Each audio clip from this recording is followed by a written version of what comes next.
Bom dia a todos, professores, bom dia, secretária, presidente do colegiado, né, coordenadora do colegiado Deise, professor Plautos, né, é um prazer realmente tê-las todos aqui com a gente, pois a nossa fala de hoje com o professor Plautos é para a gente alinhar as nossas falas, as nossas, a parte pedagógica que estamos em momento remoto, para depois o retorno às aulas. Como vamos fazer realmente as nossas avaliações dessas atividades pedagógicas com as atividades pedagógicas não remotas, com as depois presenciais, né? Então, o professor Plautos se dispôs, junto com o Jimmy, a fazer essa live para nós, né? E temos bastante convidados na sala.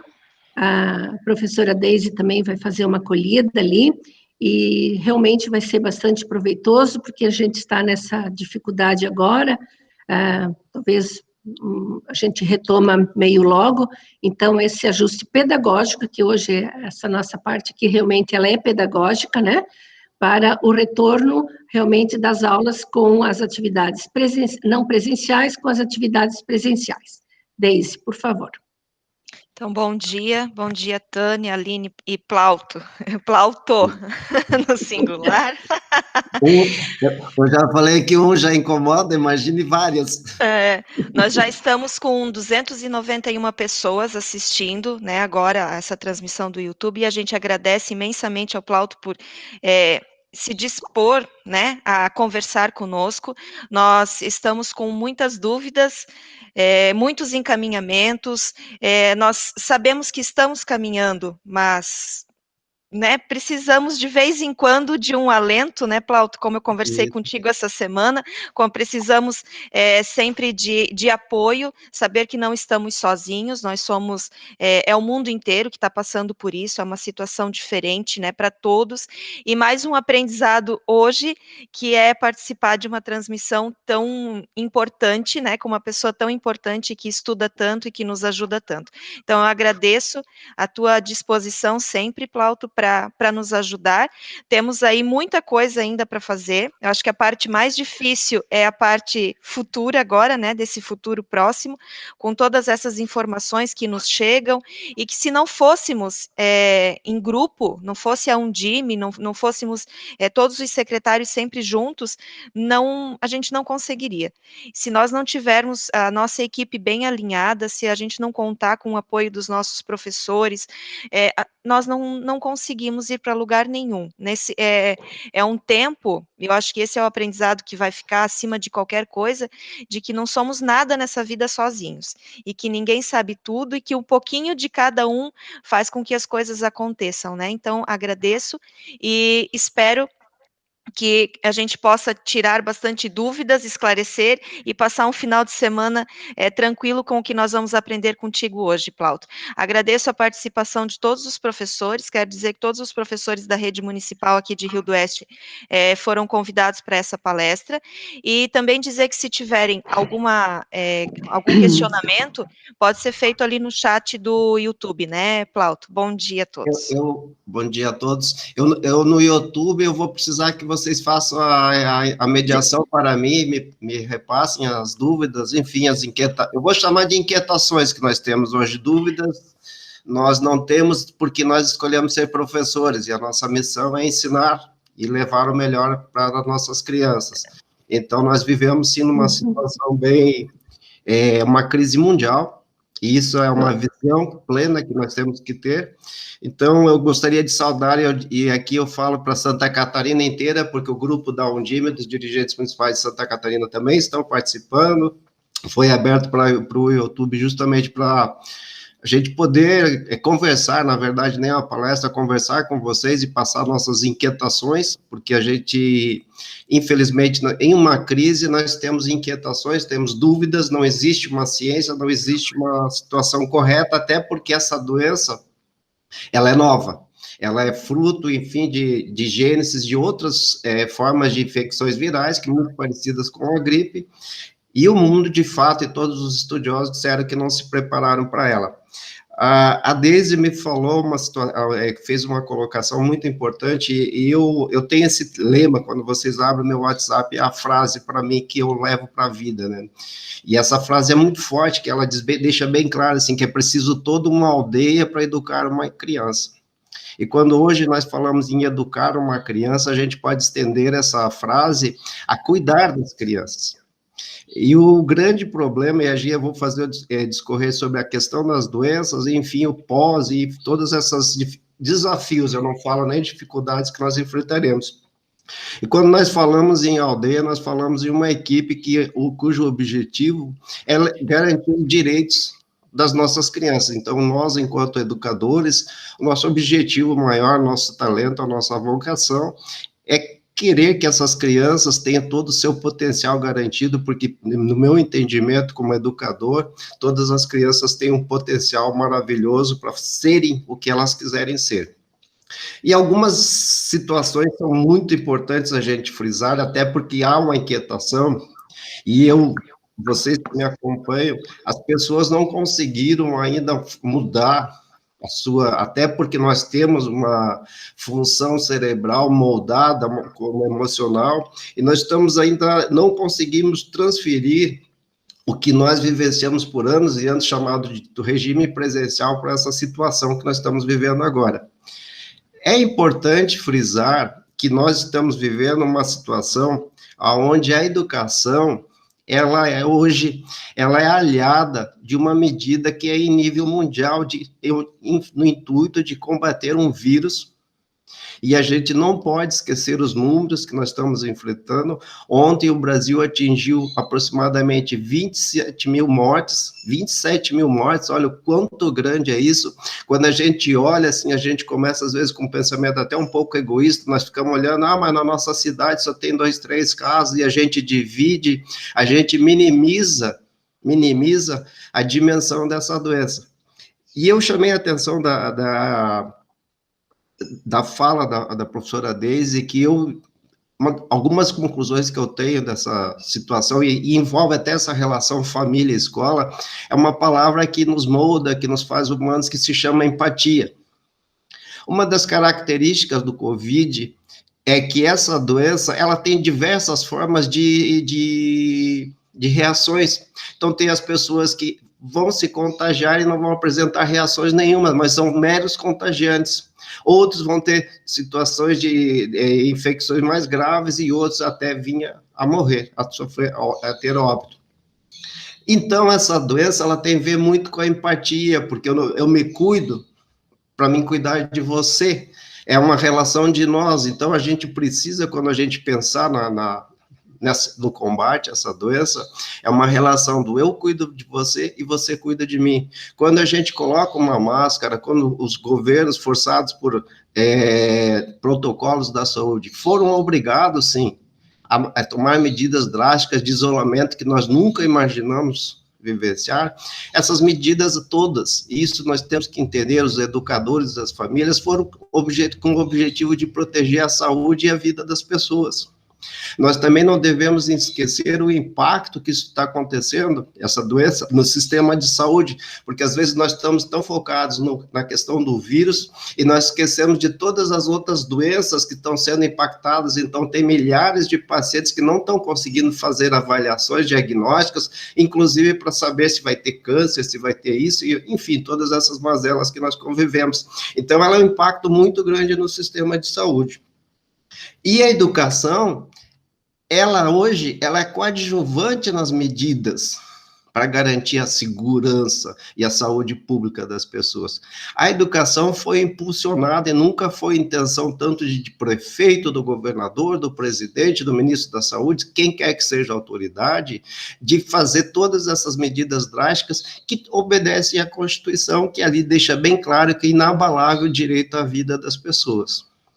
E essa doença, ela é terrível a convivência com ela, porque ela dá a impressão de segurança. E quando a gente fala nessa impressão de segurança, a gente tem que atentar a alguns números, os altos índices de contágio dela, e hoje o Brasil apresenta números que fazem justiça a todas as pesquisas internacionais. Então, nós, educadores, e aqui eu recomendo e falo veementemente, inclusive para os prefeitos, as medidas e ações que eles têm que serem tomadas, e foi assegurado, inclusive, pelo STF, essa autonomia para os prefeitos, de eles analisarem a sua comunidade, é eles atentarem às situações e às experiências que aconteceram em outros países. Então, essa doença, ela trabalha com números em funções exponenciais, com crescimento elevado de contágio.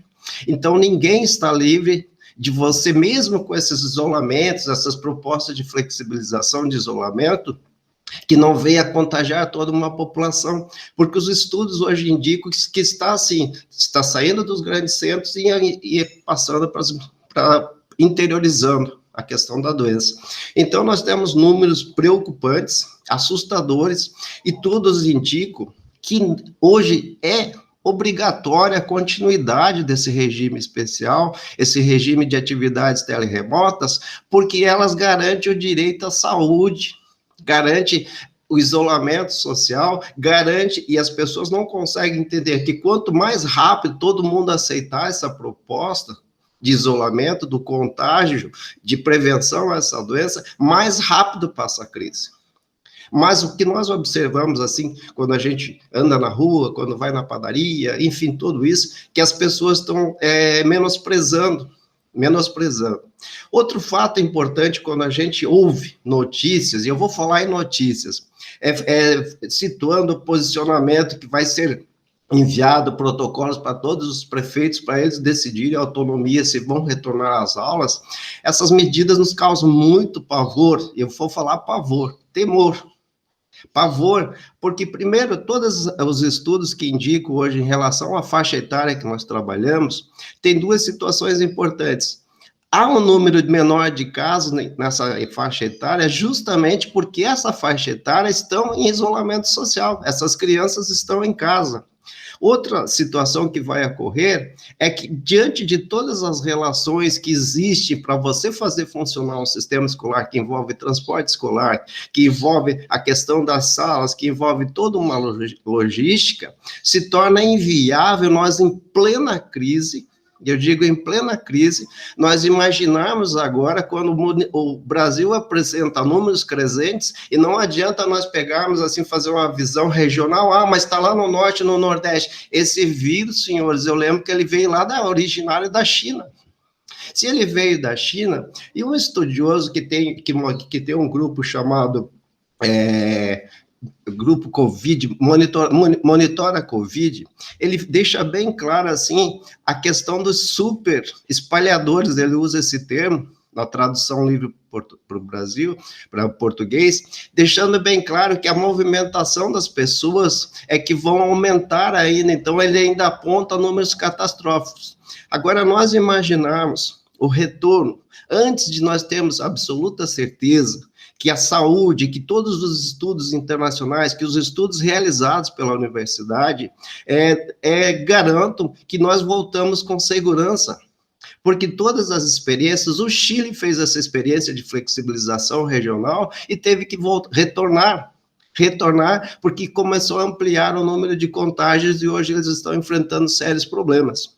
Então, nós podemos atentar que as crianças pequenas, até pela forma de desenvolvimento delas, nossos pequenininhos lá da educação infantil, da pré, elas exigem o toque, exigem o contato físico, e dificilmente você vai colocar as regras de distanciamento social que exige para essa etapa.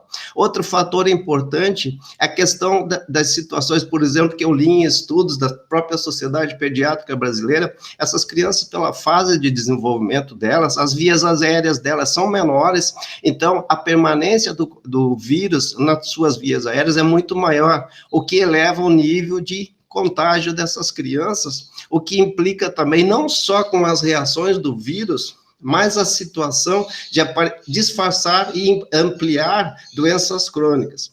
Outro fator importante que temos que lembrar, e aí eu falei antes, o impacto na saúde, Nós temos que lembrar, e vocês podem pegar o histórico, que a Secretaria de Saúde tem esses históricos, nós estamos vivendo agora, vamos começar a viver no mês de junho, julho, agosto, as maiores picos de doenças respiratórias, que envolve, sim, as crianças, que é as gripes, a questão das doenças alérgicas, entre elas eu cito a asma. Como é que nós vamos agora poder trabalhar em um ambiente sem arejar com essa questão de vírus em pleno inverno? A questão do transporte escolar, como é que nós vamos conseguir equacionar ônibus que transportam simultaneamente duas redes?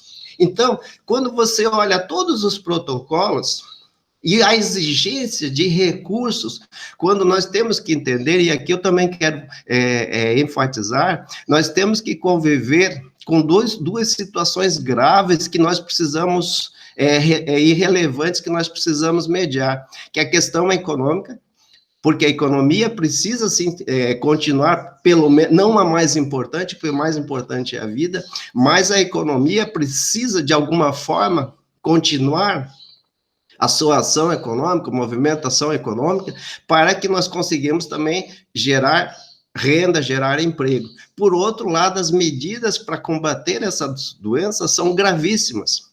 E eu entendo que uma das grandes medidas que vão auxiliar, inclusive, a economia, e isso vários estudiosos apontam, é a questão justamente de continuar com a suspensão de aula. E quando eu falo em economia, nossos estudos já apontam que os municípios só no Fundeb, que é o fundo que alimenta, que financia o salário dos professores em grande parte do Estado, que financia os investimentos, nós temos que entender que houve já queda de arrecadação de 20% a 30%, somente nesse recurso, fora a questão do salário e educação, e as previsões são catastróficas em nível de economia.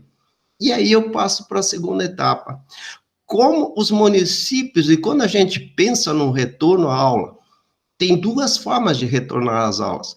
Nós retornarmos pós-pandemia, que mesmo assim nós vamos ter que pensar, e lembre bem que eu reforcei, hoje a educação, ela é secundária no sentido do quê? Porque ela tem garantia ela ajuda e contribui com a saúde e o direito à vida das pessoas. Mas como nós vamos garantir em plena crise, quando todos os números apontam o crescimento? Eu não olhei o último boletim, mas o boletim anterior, propriamente Santa Catarina, se vocês observarem, se não me engano, de ontem, já aponta um número crescente de contágios nessa etapa que nós justamente, a grande parte dos municípios trabalham, que é do 0 a 9 anos. Então, os protocolos, o investimento para um retorno de aula, que eu diria intempestivo, porque não tem, quando você olha as normas protocolares, se exige para um retorno à aula com segurança, e inclusive os pais terem o direito, e aqui eu ponto, porque vocês já vão perceber, num retorno pós-pandemia, quando essa curva está baixa, quando a maioria da população já adquiriu anticorpos, ou mais longo, que talvez temos a esperança de vir o desenvolvimento de uma vacina, é diferente de, numa reunião que aconteceu tal dia, o prefeito fulano lá resolveu que vamos agora retornar às aulas, isso é a notícia. Não, já vou dizer que também não procede. Quem vai determinar isso vão ser os prefeitos. Mas como nós podemos imaginar hoje, em plena crise, quando todos os focos, todo o orçamento, todos os investimentos de qualquer município do estado de Santa Catarina, justamente é de garantir o direito de aprendizagem das crianças, mantendo a educação e garantindo o saneamento de todo mundo, em contrapartida, gastos elevados na área da saúde. Como nós poderemos garantir, hoje, no plena, e eu quero que vocês entendam isso, nós não conseguimos levar as crianças para a sala de aula sem ampla testagem de todos os professores. Todos os professores. Os professores terão que ser testados. Imagine você, agora mesmo passou minha netinha aqui do lado, como é que nós vamos mandar ela para a escola com segurança, sem que esse professor não seja testado e que demonstre que ele não tem não tem possibilidade de contágio. Então, isso elevará o investimento. Como nós garantiremos, e vocês lembram bem, alguns dos protocolos que os outros países fizeram, há de 8 crianças por sala. Isso envolverá o quê? Uma logística no transporte escolar, e a gente sabe que um dos grandes investimentos de todos os municípios é justamente o transporte escolar. Aqui eu chamo a atenção, por exemplo, o município de Tigrinhos, lá no extremo oeste, onde 85% da sua população vive na área rural. Então, as crianças todas dependem de transporte, como é que... E lembro que o Estado e o município trabalham em regime de colaboração para efetivar esse transporte escolar. A partir do momento que o município resolve iniciar o retorno ao regime presencial, fatalmente o Estado naquele município vai se obrigar.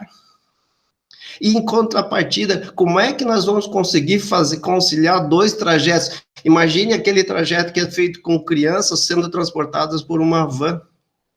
Como é que você vai garantir que essas crianças não sejam contagiadas? Outra situação importante que vários estudos comprovam, que as crianças, e eu vou daqui citar um número de uma rede grande, Blumenau tem em torno de 35 mil alunos, e Joinville, aproximadamente 70 mil alunos somente matriculados. Como é que você vai garantir que você consiga, com essa mobilidade dessas crianças, de familiar, e a gente, quando vê os estudos de análise do contágio, eles são baseados em função exponencial, que um elemento pode contagiar até 40. Então, nós vamos ter uma grande mobilidade de crianças interagindo com várias, vou chamar de células familiares, então vai elevar a números assustadores o nível de contágios. Então, quando nós analisamos todas as situações, nós vamos precisar de fazer de testagem, reestruturação de toda a rede. E lembro os senhores ainda que nesse sistema paralelo, que se nós voltássemos de forma intempestiva, nós vamos ter que continuar com o regime presencial, e para aquelas crianças que são impedidas por causa de contágio de algum familiar, nós vamos ter que continuar com o regime por atividades remotas. Então, quando a gente faz um planejamento de retorno, e isso me assusta, nós vamos ter que analisar todos esses protocolos que os outros municípios fizeram, os scanners para medir, e não vai poder ser um termômetro, nós vamos ter que ter scanner em todas as escolas, para essas crianças serem medidas as temperaturas, oxímetro para ver a capacidade respiratória, todas as instalações vão ter que ser revistas, eu tenho certeza que vocês já viram as experiências aí da China, por exemplo, que é um município que, segundo eles, demonstra que a curva deles de contágio já diminuiu, mas mesmo assim houve um investimento maciço numa estrutura para um retorno de forma intempestiva. Então, quando nós analisamos, vamos abrir porque precisa abrir a educação infantil por causa que os pais precisam trabalhar.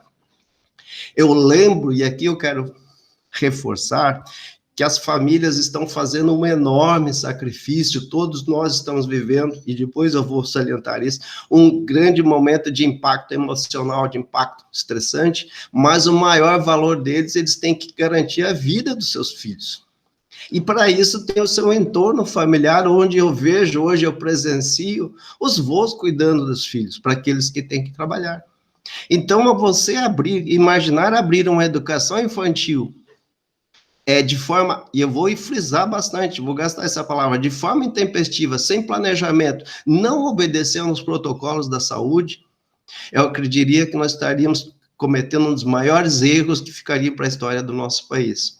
Então, nós percebemos, e aí falta uma liderança que obedeça aos protocolos internacionais de saúde, quando a Organização Mundial de Saúde diz que o Brasil hoje é o centro da epidemia, quando nós temos que entender a logística de transmissão desse coronavírus, para depois, nós precisamos diminuir essas curvas de contágio, para daí nós pensarmos em fazer a abertura de estabelecimentos escolares. Então, quando a gente fala nesse pós que foi pedido aqui, passa não só o didático, a estrutura didática, a estrutura pedagógica, também terá que garantir o retorno do currículo, porque hoje eu queria deixar bem claro e acalmar os nossos educadores. Lembra quando eu falei que nós estamos trabalhando com direito social? Quando nós lemos todos os atos legais que foram produzidos pelos municípios, quando nós olhamos o próprio parecer do CNE, que redigiu com muita sapiência, o que é e o que autoriza, o que orienta para nós ofertarmos esse regime especial, deixa bem claro que o maior objetivo, o que é? Minimizar os prejuízos que essas crianças teriam se estivessem, imagine, suspensas aulas. A Unicef manifesta-se, a Sociedade Pediátrica Brasileira manifesta, várias universidades, que o impacto na aprendizagem dessas crianças seria enorme se simplesmente tivesse parado. Então, o objetivo, sim, é ofertar o máximo possível de atividades, desenvolver todo o currículo, mas, professores, nós temos que entender que o nosso objetivo, nós não podemos ter como meta transferir o regime que nós tínhamos no presencial para um sentido à distância, porque as atividades precisam ser sempre mediadas por um adulto. Isso seja o nível que for. Ontem mesmo eu estava assistindo aqui, a minha filha estava ministrando aula para a cadeira de odontologia à distância da Univale. E é perceptível ali a relação, como precisa dessa mediação do professor, imagine as crianças. Então, nós temos que entender e não carregar o mundo, e a imprensa tem sido maldosa. Eu gostaria também, a imprensa tem ofertado grandes informações que têm que ser respeitadas na área da saúde, mas a imprensa também está comprando, e nunca nenhum de nós vendeu essa ideia, que nós íamos garantir os 100%, quando nós sabemos que tem famílias que têm um celular para todas as crianças, mas o município criou estrutura para atender essas crianças. O município procurou atender o máximo possível cada singularidade de cada família. Mas nós sabemos todas as dificuldades. O Brasil tem uma tecnologia que nós estamos ainda chamando em 4G, quando nós precisaríamos do 5G, que nós conseguiríamos essa transmissão de dados quando nós pensamos em internet. Então, os municípios vêm se preparando e gostaria de afirmar assim, ninguém acordou o ano passado, planejou uma doença e planejou que a educação ia se trabalhar assim. Nós fomos surpreendidos como o mundo inteiro e as nossas autoridades da saúde também foram omissos, porque essa situação já vinha acontecendo desde o ano passado. E não preveniu, não trabalhou na questão de protocolos da saúde para nós não chegarmos onde nós chegamos. A educação foi surpreendida.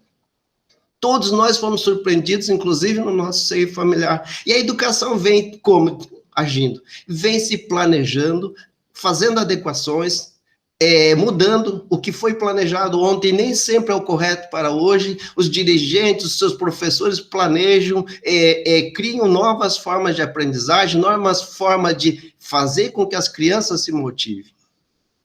Então, é algo que não é palpável, não é algo que nós enfrentamos na aula.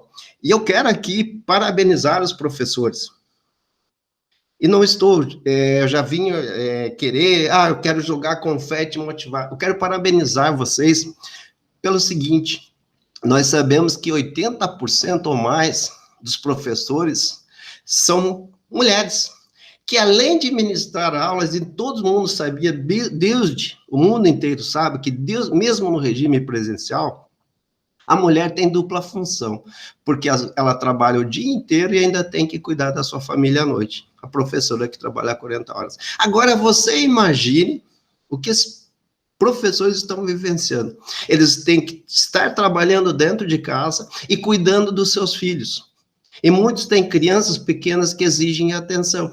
Uma situação é você trabalhar no ambiente externo, onde seu filho está sendo sua carga horária ocupada frequentando a aula.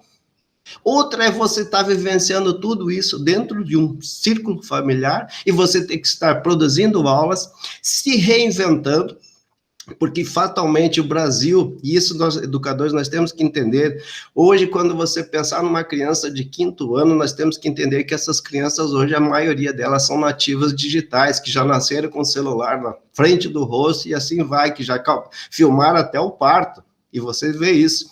Então, essas crianças, pela formação neural delas, elas exigem outros tipos de motivação que muitas vezes nós não se preparamos, mas agora, com a crise, é por isso que eu defendo que a crise nos leva à superação, nos leva ao crescimento, e eu tenho certeza que depois de nós superarmos tudo isso, nós seremos melhores. E os professores, eu não entendo que estão se reinventando.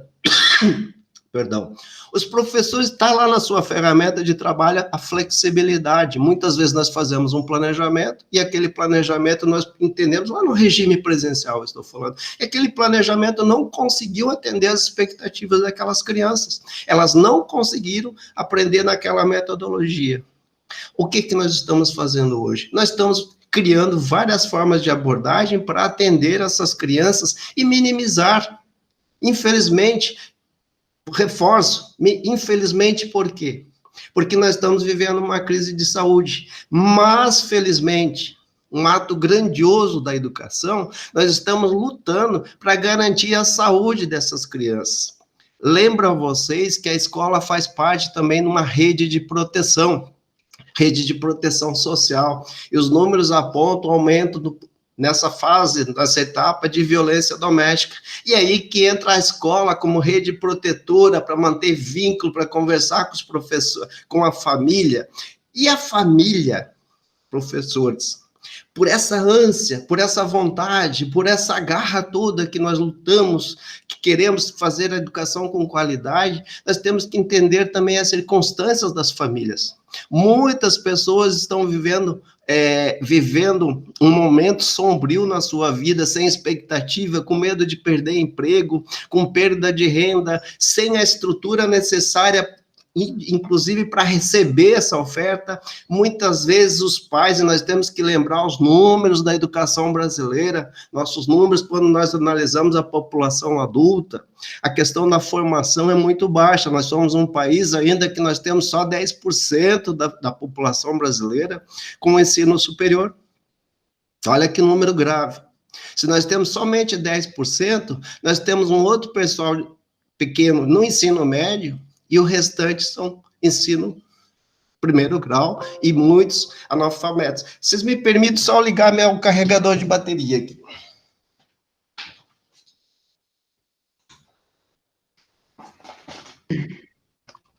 Essas webconferências a gente faz essas erradas, eu deixei o computador desligado, o carregador. Então, nós temos que entender também, quando nós fazemos esse planejamento, as características de população, então as nossas famílias, e aí nós temos que encher o peito, e é o momento, professores, de vocês venderem o produto, vender o produto da educação e demonstrar a capacidade de vocês, porque os pais, eles não estão preparados para ensinar, eles não têm a paciência que vocês têm. Até por essa relação meio autoritária, pai e filho, muitas vezes vocês têm a paciência para ensinar 50 vezes. Aquele conteúdo que parece a situação mais fácil, o 2 mais 2 que é visível. O paizinho lá que está com todo um entorno social, ele não tem essa paciência. E aí agora é a hora de nós entendermos, compreendermos todas essas relações sociais, essa pressão que todo mundo está sofrendo. Quer queira, quer não, nós estamos numa rotina de agentes estressantes. Se vocês perceberem, se você abrir a sua rede social, grande parte só notícias ruins. Quando você abre o jornal, você chora, porque é notícia ruim relacionada à falta, à política, e notícias, números não tão agradáveis em relação à saúde. E todos nós estamos envolvidos nessa situação estressante. Por isso que há de compreender, e por isso que nós fomos treinados. Nós estudamos essa capacidade de entender as dificuldades do outro ser humano. Volta a frase, sermos empáticos. Aquilo que parece tão óbvio para nós, tão fácil para outra pessoa, que às vezes ela está num nível de desenvolvimento, de ensino, de capacidade intelectual, de capacidade de conteúdo, de compreensão. Lembra que nós temos grande parte da população brasileira, e vocês se lembram disso, são analfabetos funcionais. São pessoas que lêem um texto, mas não conseguem interpretar. E não é novidade, mas eu sou obrigado a lembrar isso para vocês. É só vocês pesquisarem isso que eu estou falando para vocês. Então, são pessoas que muitas vezes você elabora um trabalho e eles não vão conseguir entender. Então, diante dessas pequenas dificuldades, eu chamo a atenção para vocês e eu queria elogiar o trabalho maravilhoso que vocês estão fazendo. Porque vocês estão levando essa carga tão grande de conseguir manter essas crianças, porque é importantíssimo elas manterem essa relação, compreenderem que elas não estão em recesso escolar, elas não estão em férias e os professores não estão em greve, como alguns estão pensando. O professor está em casa. O professor, e eu sou testemunha, porque eu converso com diversos municípios, os professores estão com uma rotina de 10, 12 horas dia, porque as pessoas não conseguem entender que o que ele resolvia num período de 4 horas, com uma turma, digamos, de 25 alunos, esses alunos estão fazendo rodízio durante o dia inteiro, porque os pais têm que estar atentos à rotina deles, e eles não conseguem contemplar, às vezes, na hora da escola, porque muitos pais trabalham de dia, e eles só vão conseguir fazer, colocar, ajudar, ou no mínimo cobrar o horário da rotina, da tarefa escolar, a cobrança, só à noite. Então, o professor tem que estar mediando isso, e por mais que a gente entenda que o meu horário é das 7h30 às 5h30 da tarde, os professores estão fazendo um trabalho hércules, eu vou usar essa expressão, um esforço monstruoso para garantir os direitos de aprendizagem dessas crianças. E não percam o foco, que é a importância que vocês estão fazendo, que é levar o ensino, o conhecimento, garantir o direito à aprendizagem, demonstrar, é o grande momento, nós nunca tivemos essa oportunidade de realmente estar entrando no lar das nossas crianças, de melhorar esse vínculo afetivo, relação escola e família. Não, então, quando a gente pensa nas situações negativas, nós vamos aqui todos desesperar e chorar. Mas eu também penso, e eu sou otimista, que nós estamos vivendo um grande momento na educação, porque aqueles bons profissionais que nós temos, e são a maioria, eles estão fazendo um grande e maravilhoso trabalho. Ontem, eu gostaria de citar, eu até citei Tigrinhos, eu recebi um vídeo de um pequenininho, uma menininha, coisa mais linda, Marcela, lá de Tigrinhos, filha de uma técnica de secretaria. E ela me mandou o vídeo da pequena falando que ela escutou o irmão, olha bem como a educação é um toque, é algo maravilhoso. Ela escutou uma tarefa escolar do vídeo do irmãozinho, e ela pegou lá e foi lá e fez, e a mãe gravou, ela demonstrando o uso da máscara, usando, enfim, todas aquelas técnicas apregoadas do uso da máscara, do jeitinho dela. Então, eu queria deixar essa questão, que a Marcela, citar a Marcelinha aqui, para vocês verem o quanto vocês estão influenciando lá dentro do lar. Porque, às vezes, a gente, como humano, nós ficamos focados muito no negativo e esquecemos tudo de bom que vocês estão fazendo. Eu estou vendo a Tânia ali, que ela vai dar um sorriso para mim agora. Vocês não sabem o trabalho incansável dessa senhora ali, que fica 18, 20 horas por dia, dessa moça aqui, que também está aqui comigo, que não cansa. Hoje, nós, 5h30 da manhã, eu já estava atendendo aqui a presidente da Undime. Então, é um esforço de todos os educadores e dos professores, e eu quero chamar a atenção dos professores aqui, que olhem no espelho todo dia e vejam o quanto vocês estão sendo maravilhosos. Mas as críticas que não nos servem, que não nos constroem, que não nos moldam para melhor, não servem para nós. Nós temos que receber aquelas críticas que nos fazem crescer como ser humano. Tudo o que nós estamos fazendo, se vocês lembrarem, vai ser combatido. Mas a nossa resposta, e aí vem a pergunta, assim, mas vai ser validado ou não vai? Só vai ser validado é o nosso processo de ensino e aprendizagem. Nós temos, lembrem para vocês, nós temos uma função social que é garantir o direito de aprendizagem dessas crianças, e todos estão se esforçando para isso, e isso é o mais importante, é o que vocês estão fazendo, que é fazendo investimento intelectual, investimento sobre uma pressão emocional. Eu quero dizer que tem professores que, diante dessa crise, professores e professoras, elas estão sustentando a família financeiramente, porque o marido perdeu o emprego, e perderam renda, e elas continuam ali com luta, com garra, levando aula.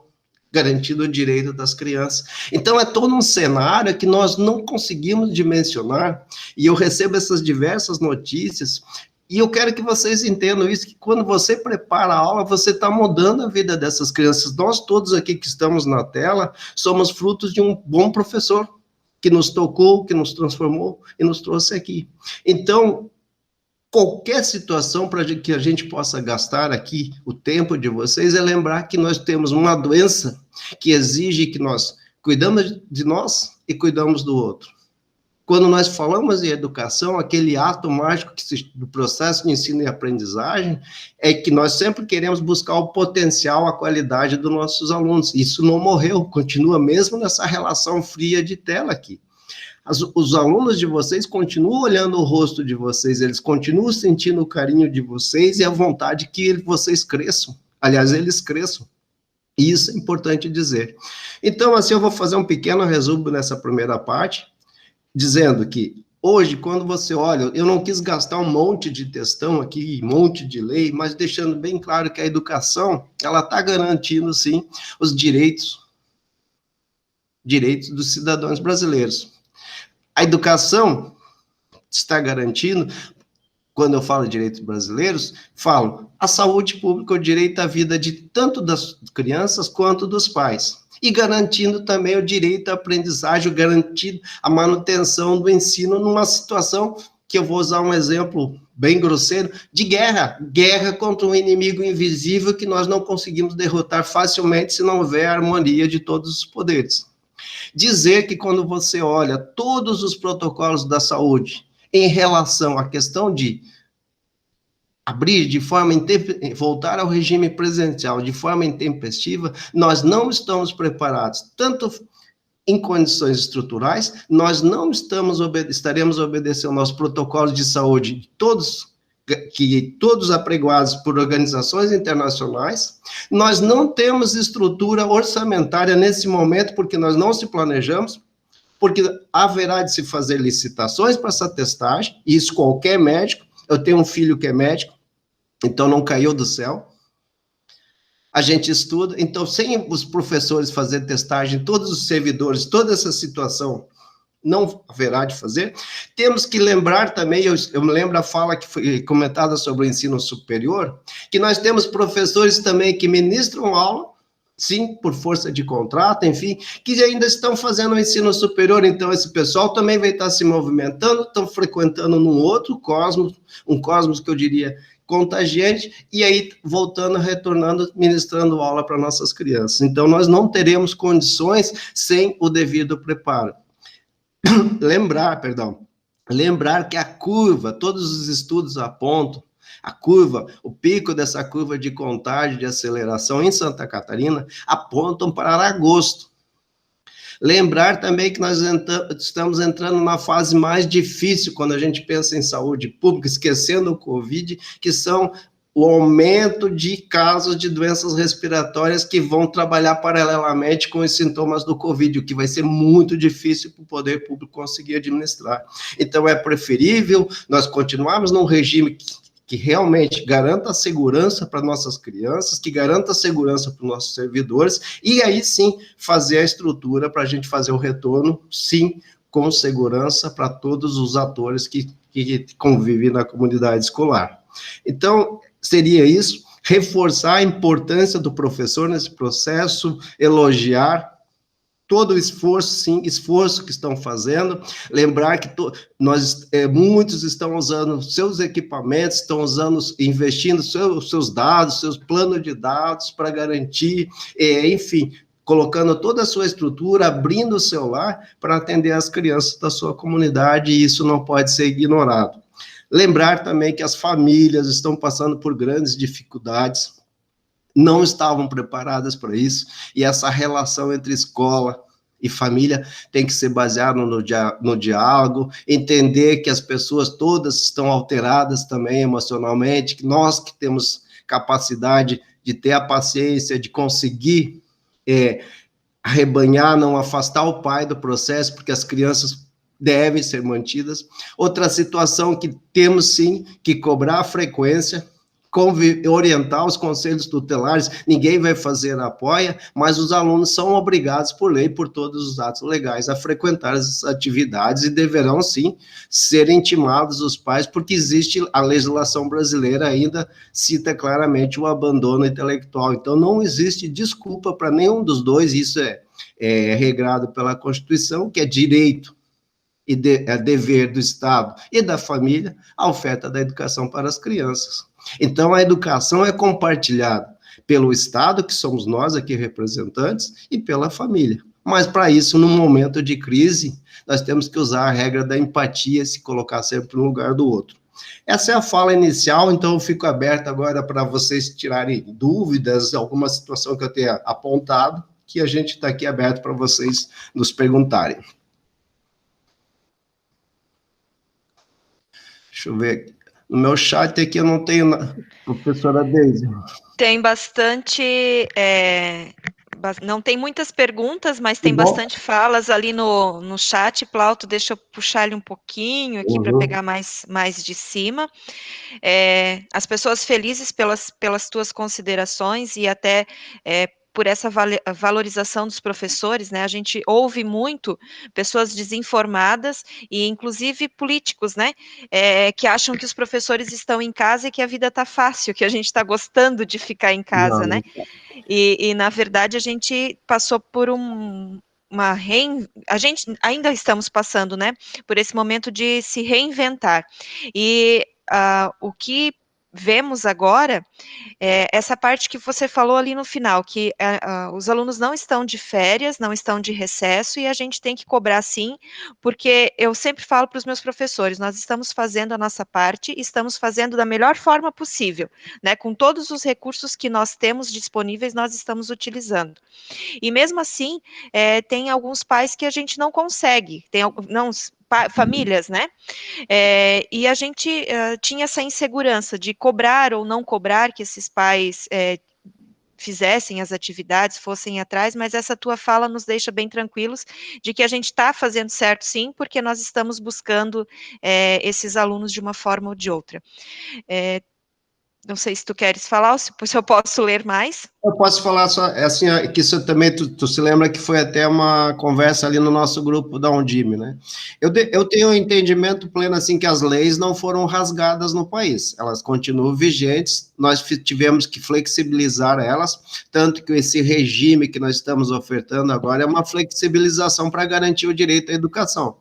Então, quando você olha a LDB, enfim, todos os pareceres, não existe essa situação de ser regime especial, mas existe sim o nosso dever que está apontado na Constituição de ofertar a educação, e isso nós vamos ser cobrados. E os pais lá, quando você olha o ECA, quando você olha, eles são obrigados sim a garantir a educação das crianças. Vamos pegar um exemplo de uma família humilde. A família humilde, os pais, infelizmente, ainda não são analfabetos ou não dominam aquele conteúdo ofertado pela escola. Não é obrigação dele de se omitir, de dizer que não vai fazer, que o filho dizer assim, eu não vou fazer porque eu não entendo. Não, porque eles sabem que a nossa obrigação enquanto gestor de educação, enquanto professor, buscar 1 milhão de formas para essa criança receber esse conteúdo e receber monitoramento. Nós vamos fazer por telefone, nós vamos fazer videoconferência, vamos pegar o carro da educação, vamos lá na frente da casa e vamos ficar 5 metros e vamos ficar ensinando a criança. Isso nós vamos fazer. Agora, o pai, nesse sentido, assim, nesse exemplo que eu citei, a única coisa que ele tem que fazer é o que eu fazia com meus filhos, de tal hora a tal hora o senhor vai estudar, o senhor vai ler, o senhor vai fazer todas as tarefas que o seu professor enviou. Se você não souber fazer, eu vou ligar para o seu professor e dizer, eu não consigo ensinar a continha aqui de matemática, eu não consigo e não entendi esse texto. Vai ter gente suficiente em todas as cidades, eu conheço a maioria das equipes, eu tenho essa felicidade de conhecer praticamente o estado inteiro, nas minhas viagens e conversas, vai ter gente disponível para esse pai receber esse conteúdo e a criança, eu já digo o pai receber porque ele é o mediador, perfeito? Não adianta entregar para a criança lá, até pela legislação não serve, tem que entregar para o pai. E eu entendo que, teve um vídeo lá que falava, não, nós não vamos prender ninguém, não vamos usar o L, mas nós temos força de buscar orientação e o Ministério Público nos orienta que esses pais, eles têm que sim obrigar os alunos a fazer e os alunos têm que fazer devolutiva. Aqueles alunos que realmente nós não conseguimos atingir, fizemos todas as tentativas e a família não se omitiu, isso está resguardado em todos os atos legais que essas crianças receberão atendimento especial e recuperação de ensino. Agora, ninguém deu liberdade para a família se omitir. Hoje nós sabemos, vou contar o caso familiar aqui. A minha filha está fazendo doutorado na Federal, hoje ela faz estomatologia e ela tinha que fazer uma série de lâminas lá, enfim. Eles estão se cuidando bem, respeitando, por certeza absoluta, a nossa netinha veio ficar aqui. Mas nós sabemos que das 2 até as 4 nós vamos ficar ali, porque ela tem aula. A família tem que fazer isso. Não, ela veio negativo, ela vai para a escola e vai fazer as tarefas que ela tinha que fazer, porque é obrigação nossa. Então, os pais têm essa obrigação. A forma de cobrança, isso quem tem que nos orientar, sim, é o Ministério Público. Inclusive, o Conselho Tutelar, e eu não estou falando aqui da região da Amave, mas de outras regiões, mas não, a obrigação do seu conselheiro tutelar é visitar aquela família e verificar o que é que está acontecendo para ver essa omissão. Porque o mundo, e eu fui dirigente municipal de educação, o mundo não mudou. E quando eu fui dirigente municipal de educação, em 8 anos, a gente recebia notícias de crianças, e vocês sabem que tomam conhecimento, crianças que sofrem violência doméstica, enfim, eu não vou criar aqui um cenário de sexta-feira aqui e falar disso. Então, é obrigação do conselheiro ir lá verificar o que é que está acontecendo com essa criança. Depois das N possibilidades que a gente já fazia isso, né, que o diretor se comunica, o professor se comunica, há sim a necessidade da intervenção de alguém do poder legal e dizer, paizinho, não confunda, continua as aulas, continua iguais, só mudou o sinal, só mudou a forma. Ou vai ser por tela, se o senhor não está conseguindo fazer a tarefa impressa, vamos pensar assim, o senhor tem que ligar para a secretaria para eles mandarem alguém aqui para vir mediar esse ensino. Infelizmente, é os sacrifícios da crise. Mas eu não vi nenhum dirigente, nem um professor se omitindo a não querer ensinar. Então, o outro lado lá tem que fazer a parte dele, sim. Com certeza, nós não estamos nos omitindo nem um pouco. Posso continuar aqui nas mensagens? Pode. Tem a professora Kátia Regina Marangoni Jeremias, vou citá-la o nome inteiro, professora Kátia, bom dia. Ela fez verdade, fez uma fala aqui, ó, a MAV Codime precisará fazer uma ação muito pensada e efetiva para que os prefeitos compreendam a seriedade do retorno. A medida do governador, tão logo o decreto seja divulgado, caminha para a possibilidade de cada município agir individualmente. Nesse momento, mais do que nunca, a educação precisa de união para trilhar os mesmos caminhos. Com certeza é o que a gente está buscando, né, com a Undime, né, Plauto? Sim, essa união. Nós já temos um posicionamento, e assim, essas notícias foram feitas de forma intempestuosa, e eu quero afirmar, assim, colocar algumas situações.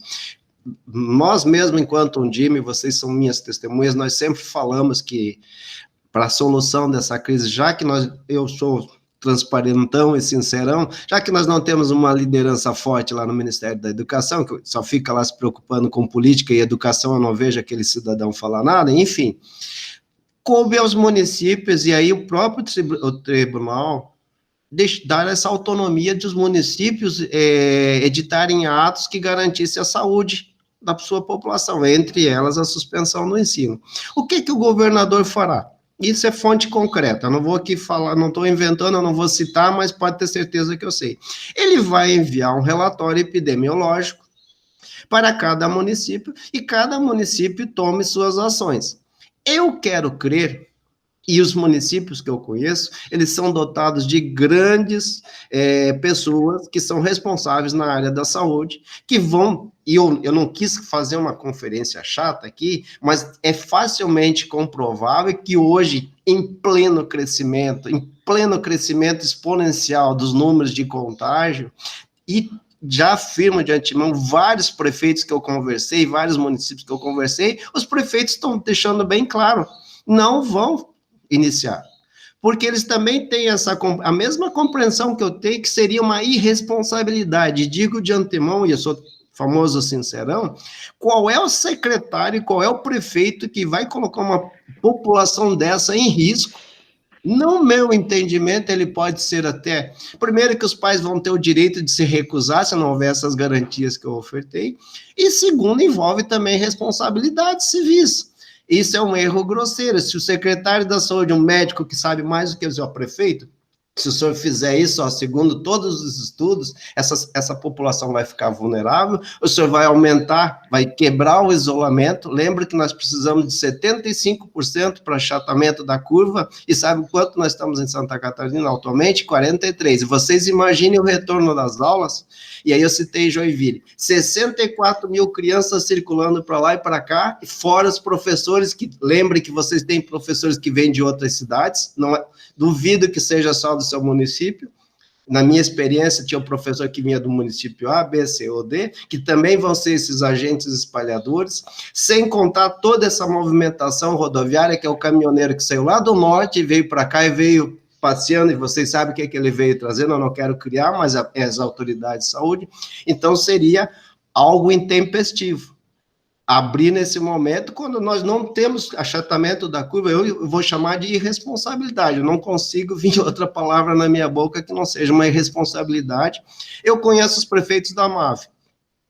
Já fiz palestra, já conversei com todos, e o perfil não muda. Eu conheci eles como pessoas responsáveis, que gostam da sua comunidade, foram eleitos também para tomar as decisões difíceis. Eu sei que a equação entre saúde e economia é difícil para um líder, porque ele tem que movimentar, a sua cidade tem que continuar sobrevivendo, porque senão vence um caos econômico, que também vai imputar grandes dificuldades para a nossa população, mas eu tenho convicção que os nossos líderes são responsáveis, sim, para pensar e buscar, como eu que sou um leigo, tive a capacidade de ficar estudando 10, 15 horas ontem e ver que é inviável. Eu não quis trazer textão aqui para vocês, meninas, seria uma coisa mais chata do mundo, mas vocês sabem que a Undime vai produzir, sim, um documento demonstrando que todos esses estudos comprovam que ainda não é o momento de retomar as aulas. Eu queria chegar aqui e dizer, pessoal, que felicidade, segunda-feira vamos retornar às aulas. Inclusive, vocês parem para pensar, nós estamos, já podemos dizer, final de maio. Eu não tenho dúvidas, eu estou aqui na frente de uma dirigente municipal de educação de Rio do Oeste, eu não tenho dúvida que você precisa, no mínimo, 1 mês e meio para organizar a estrutura para um retorno, numa situação ainda de elevação de curva, porque você vai precisar fazer licitações, que nem tu sabe como é que é, 30, 45 dias, você vai ter que aquisição de equipamento, questão de máscaras, enfim.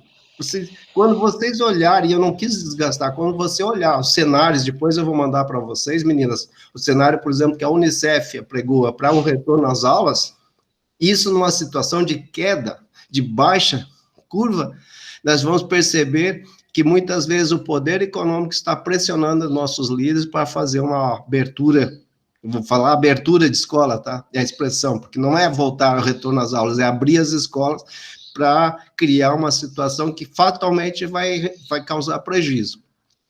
Não tenho dúvidas que numa situação de que nós estamos vivendo, você retorna, digamos, à escola, alguém ali é contagiado naquela escola, e vai acontecer, vocês sabem disso, essa escola vai paralisar. Nós vamos ficar brincando de ping-pong, de abre, enfim, abre, paralisa, e esse ensino daí, que é o regime por tecnologias remotas, nós vamos continuar tendo que fazer. Então, vocês imaginem que vocês vão ter que ter capacidade, vocês vão ter que contratar pessoas para manter esse regime aqui paralelo. Nós vamos estar com os dois regimes.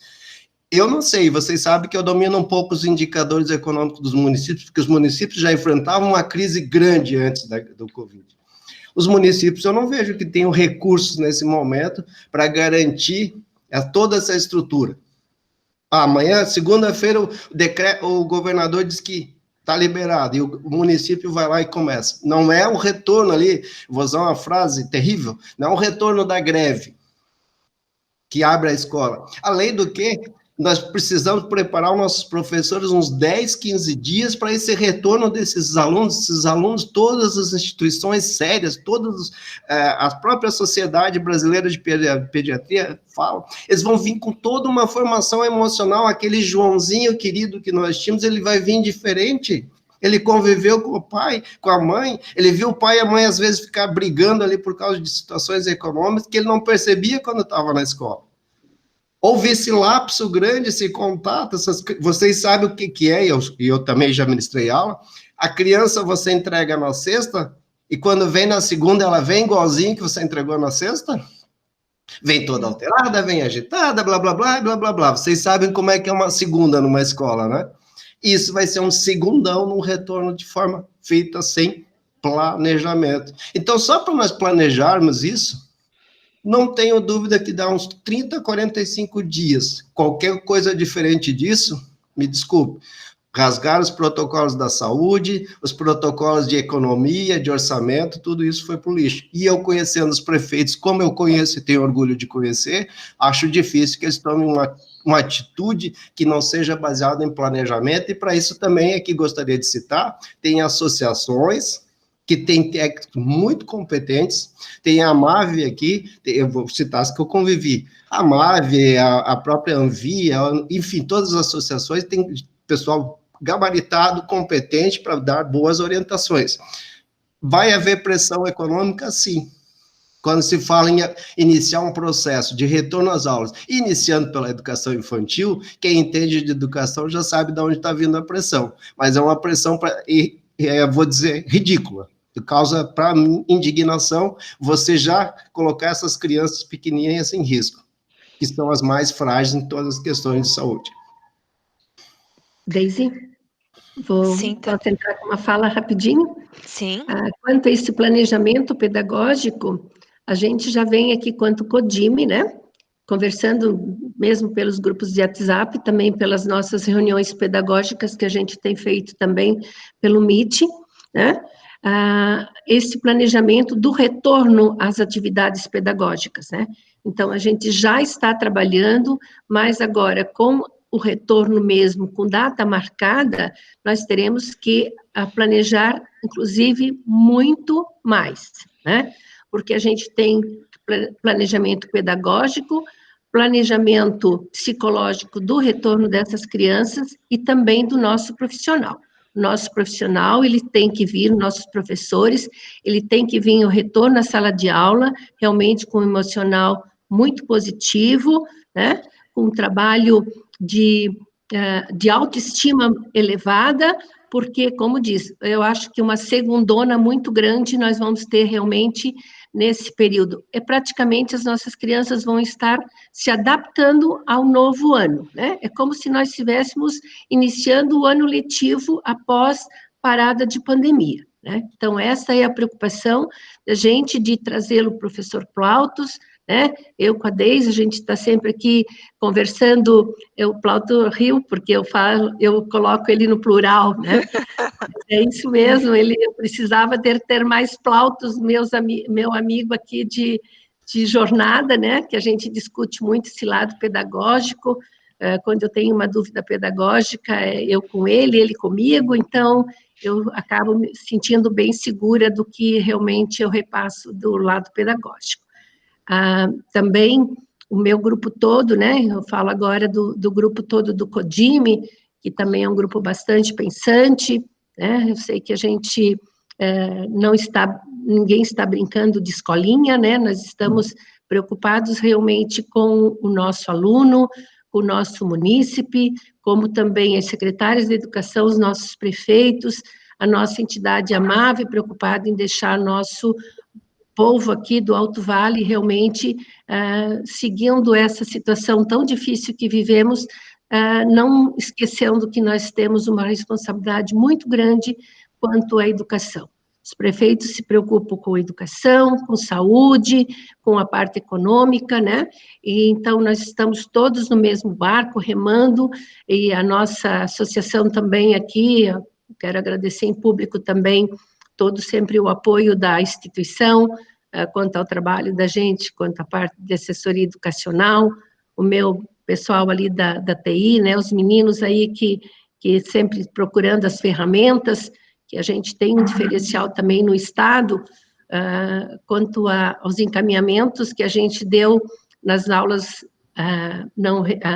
atividades não presenciais, né, nas aulas remotas, com o nosso sistema Educacim, que a gente tem, que é um sistema do portal construído pela própria MAVE, né, e com o uso, que é uma ferramenta que os nossos professores já tinham tinha habilidade já de manuseio, então a gente só adequou umas ferramentas e com isso tudo o nosso pedagógico aqui está caminhando. Como agora essa parte das aulas remotas estão realmente caminhando, nós estamos tendo retornos positivos, né? Trabalhos maravilhosos feitos pelos nossos professores aqui na região, tenho acompanhado as publicações deles aqui. Então, a nossa parte pedagógica de encaminhamento remoto, ela está excelente. E agora já estamos preparando realmente esse retorno pedagógico, né? Então, por isso que convidamos o professor Plautus para também colocar essa parte legal, né? Que acho que a gente tem que entender de economia, da responsabilidade dos prefeitos, de abrir ou não abrir, os professores têm que ficar cientes de que tem regras a cumprir e também situações todas que o pedagógico tem que estar junto, né? Está previsto também pela MAVE, agora após, eu acho que uma reunião da FECAM, posicionamento também da nossa regional aqui, porque a preocupação, sim, é de a gente caminhar de forma tomadas regionais, né? Porque nós temos uma rede bastante grande, somos 28 municípios, então os prefeitos não têm, quanto entidade a MAVE, também quanto secretário executivo, ele não tem entendimento, acredito que, de tomadas muito individualizadas, e sim regionais, né? Isso acho que tudo vai facilitar o trabalho pedagógico, os encaminhamentos do crescimento, inclusive, econômico da região, né? Essa é a minha colocação quanto a esse trabalho maravilhoso que os nossos professores e secretárias de educação muito motivadas estão na frente, né, à frente desse trabalho, dando esses encaminhamentos para a nossa rede toda municipal, que não parou, não está parada, ela funciona muito bem, com resultados realmente positivos de retorno, né? Então, agora, a preocupação nossa mesmo é retornar com esse pedagógico, cuidar de quem cuida, por isso a nossa preocupação, né? Estamos programando também algo também voltado bem ao emocional, né? E o motivacional também, porque até então a gente só tem trabalhado com o pedagógico, então estou alinhavando também algo nesse sentido, motivacional e emocional, né? Para os próximos dias, para quando a gente voltar, a nossa vida ser realmente melhor, né? Um pouquinho mais calma, né, gente? É isso que eu tinha quanto assessora de educação da MAVE, de colocar para as pessoas todas. E também agradeço ali as companheiras de Undime, né, que estão aí também com a gente, que a gente sempre se encontra nos fóruns, né? Agradeço também a participação de vocês, e se vocês fizerem uma live nesse sentido, mais regional, pode passar os convites aqui para os secretários do Alto Vale, que nós estamos sempre prontos de trabalhar nessa parceria. Eu acho que isso que nos deixa mais confiante, né, no nosso trabalho, quando a gente tem parceiros e vai trocando ideias e trocando as figurinhas, que acredito que a gente só vai continuar tendo uma educação de qualidade, como a gente sempre preza. Até aproveito, Tânia, para transmitir um elogio, né? Hoje, o próprio presidente da Undime Nacional, ontem ele conversa com a Patrícia, ele relatava hoje que a referência para o Brasil, em termos do que nós estamos fazendo, e aí eu falo em Santa Catarina, dos 295 municípios, Santa Catarina hoje é referência pelas boas ações, pelas atitudes corretas que nós vemos tomando. Nós tomamos enfrentamentos quando nós defendimos, sim, que a educação infantil, as crianças da educação infantil e os profissionais dessa área também têm a competência necessária para enviar atividades como qualquer faixa etária, até porque essas crianças também têm os mesmos direitos assegurados de aprendizagem. Nós temos uma base nacional curricular, nós temos um currículo territorial catarinense, e nós temos os currículos e esse trabalho que vocês fazem. Então, eu percebo, e eu sou testemunha, porque quer queira a nossa posição, nós não estamos na ponta como os dirigentes, como os professores, mas nós acompanhamos todo o início, lá em 18 de março, e até agora, né? Então, em todos esses momentos, nós percebemos a luta, os esforços dos dirigentes, e quando a gente fala do dirigente, o dirigente nada mais que representa a sua equipe e os seus professores, não? Então, são pessoas que sou testemunha, e comprovo facilmente aqui pelas mensagens, são pessoas que estão trabalhando incansavelmente, jornadas de 18 horas diárias, pensando, buscando soluções, porque eu penso que nós não temos problemas, nós temos desafios diários que nós temos que encontrar as melhores soluções para eles. Quando você fala em emocional, eu vou dizer algo que sempre me motivou na vida. Tudo que traz significado para a nossa vida, ele nos valoriza, nos faz crescer e nos deixa felizes. Então, a partir do momento que nós escolhemos ser professores, nós criamos uma significância na vida, que é transformar o mundo das crianças, fazer com que garanta seus direitos, garanta seu potencial. Quando eu vejo uma Marcelinha lá de 2 anos ensinando máscara do jeitinho dela, aquilo para mim foi a coisa mais linda que eu vi em todos esses dias e me motiva a continuar sabendo que esse toque de uma professora que fez bem feita lá com o irmãozinho mais velho já influenciou a criança pequena. Então essa é a mágica da educação. Nós conseguimos transformar, sim, a vida das pessoas para melhor. E eu tenho certeza que por mais que os professores, e muitas vezes eu estou percebendo na rede, se falando besteira, tem gente que não tem a mínima noção nem o que é uma classe no regime presencial, a dificuldade de um professor de ministrar uma aula para 25 alunos que vêm de 25 famílias com 25 construções, e aí a gente tem que lembrar que a construção e desenvolvimento de uma criança já começa na segunda etapa da gravidez, e ali já há influências, uma criança que veio de um ambiente de alto estresse, fatalmente o desenvolvimento dela fica prejudicado, existe pesquisa, eu não quero me estender nisso, então você imagina o professor que já no regime presencial equaciona isso. Quero lembrar também, e eu sou testemunha disso, porque fiz já diversas palestras para famílias, para motivar elas a conviver, entender que a importância dessa parceria entre escola e família, e não é diferente agora. Então, o professor, nós vivemos desde sempre, muitas vezes com a omissão, porque vocês sabem que o Brasil é um país que, infelizmente, a educação nunca foi um projeto, e quando eu falo um projeto, é que envolve aquela aldeia ali, é projeto da família, que meu filho tem que estudar até esse nível, e não tem negociação, enfim. Então, nós percebemos esse esforço dos dirigentes, estão praticamente 24 horas, porque às vezes a gente sonha, né? Hoje, às 2h30 da manhã, eu comecei a sonhar com a palestra de hoje, daí acordei e comecei a pensar o que eu ia falar para vocês. Então, é uma loucura a nossa vida, e eu compartilho o sofrimento, as dificuldades, o esforço dos professores, dos dirigentes municipais de educação. Então, há entrevistas, essas reportagens, não se deve nem perder tempo ler, porque são textos escritos com teor, com notícias, onde você escolhe o depoimento correto, que vai atender aquele texto, que quer chamar a atenção, e dirigente nenhum, professor nenhum, em momento algum disse e manifestou que nós íamos transformar o regime presencial num regime EAD, que muita gente ainda usa essa linguagem. Não, nós sempre defendemos que nós estamos garantindo os direitos, minimizando os prejuízos, e há um esforço hércules. Tem professor, mas não sei o que lá, 20 minutos, mas vai lá produzir esse 20 minutos de vídeo, quanto ele teve que estudar. Eu fiz um textão ali para um Undime, e o pessoal, mas foi rápido uma conversa, eu fiquei mais de 20 horas lendo, estudando, e 500 sites, 500 pesquisas, não sei o que lá, para você fazer esse texto, para um texto de 5 páginas, e resumir tudo isso e escrever. Então, o professor é a mesma situação, ele vai pesquisar 10, 15 horas, para ir lá no outro dia garantir o direito. Então, é um esforço... E outra, o esforço intelectual é muito maior que o físico, o cansaço físico, eu sou especialista nessa área, você repousa, no outro dia você está inteiro. Você sabe que eu faço ciclismo, você pedalou 200 quilômetros ali, no outro dia você descansa, recupera, e tu tá aí. Agora, o cansaço intelectual, isso não se recupera fácil, ainda mais nesse ambiente estressante.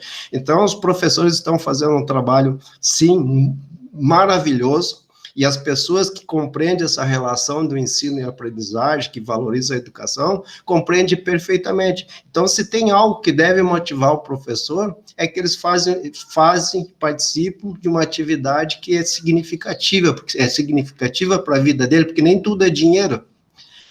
Eu vejo que, às vezes, é muito mais significativo você, enquanto profissional, você quer ser bem remunerado, mas quando você vê uma criança que não sabia ler e se alfabetizou, isso não tem preço.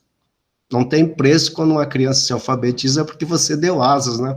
Quando uma criança se alfabetiza, ela ganha asas de liberdade. Então, parabéns aos professores, aos dirigentes. A MAVE faz parte 12 anos da minha vida, do secretário lá que não sabia nada no início, e a gente trocava informação e aprendizagem, e é isso bonito que está acontecendo. Então, eu sou testemunha dessa corrente positiva de Undime, de FECAM, que temos que citar, do próprio Ministério Público, do Tribunal de Contas, com a Secretaria Estadual de Educação, com as associações que estão trabalhando todos em prol do quê? De garantir esse direito à educação de todas as crianças. Deise, podes entrar ali com uma fala? Sim, Plauto, tem aqui, pelo que eu estou lendo, algumas dúvidas ainda a respeito, vou ler ali da Richelle Felipe. Alguns pais usam também o argumento que as crianças não podem ser reprovadas. Como mostrar aos pais que é necessária a participação? E aí você falou também de acionar o conselho tutelar, né? Tem ali algumas dúvidas ainda, de como acionar o conselho. Tu pode falar um pouquinho para a gente dessa parte? Claro. Assim, a primeira situação é que o objetivo e meta da educação nunca foi reprovar aluno. Na verdade, nosso objetivo sempre é ofertar ensino. Então, muito mais numa oferta de um regime que nós estamos vivenciando agora, sim, as crianças estão recebendo tarefas, elas vão ser avaliadas, e vocês sabem, eu sei que a MAVE pensa igual, que nós sempre recomendamos que essas avaliações são diagnósticas, com o objetivo tanto de avaliar o processo de ensino, quanto de avaliar a retenção, que é que as crianças estão retendo, para tomadas de decisões e planejamentos posteriores. Nós não conseguimos, num regime desse, pegar o currículo e transpor para a tela. Nós vamos escolher e vamos desenvolver atividades que as crianças consigam aprender da melhor forma. Então, a questão de reprovação, e o pai argumentar que não reprova, já demonstra, eu não tenho outra expressão, não é aquela palavra da ignorância que a gente às vezes usa de forma pejorativa, ele ignora essa relação de ensino-aprendizagem e a obrigação dele. Ele pensa ainda, ele está naquela linguagem lá do século passado, onde era usado como punição reprovação. Mas sim, eu entendo que as crianças que não frequentarem, e desde que a secretaria, o dirigente, o professor comprove que foi ofertado todas as condições, que foi enviado o carro, que eu sei que as secretarias vão levar material e se põe à disposição, essas crianças vão receber em frequência, vão receber falta, sim. E isso depois vai ser tomada de decisões quando no retorno presencial, onde deverá haver outra forma de avaliação, que sim, a avaliação presencial, que essa sim é uma avaliação que eu vou chamar legal, porque ela vai configurar realmente aquela nota que vai valer, porque hoje nós também não temos certeza, pessoal, por isso que a avaliação diagnóstica formativa, que as avaliações que estão sendo realizadas, muitas vezes, quando a gente vai para a linguagem subliminar da neurociência, que muitas vezes as respostas das crianças são induzidas pelo conhecimento dos pais. Então, hoje nós temos que analisar que nós estamos numa questão de formativa. Depois nós vamos fazer avaliações presenciais, aí devidamente nós vamos avaliar o conhecimento retido para tomadas de decisões futuras. A questão legal de reter ou não, nós estamos vivendo um regime especial, que depois que nós ultrapassarmos esse regime especial, e ao final de um processo de um regime presencial, nós aí sim vamos ter garantia se vamos reter ou não. Hoje, se nós só mantivermos em regime presencial, é por óbvio, e nós todos aqui somos sábios, que nós não temos condições, e nem nosso objetivo reter aluno quando nós falamos que nós estamos garantindo, na verdade, além da educação, direitos sociais das crianças.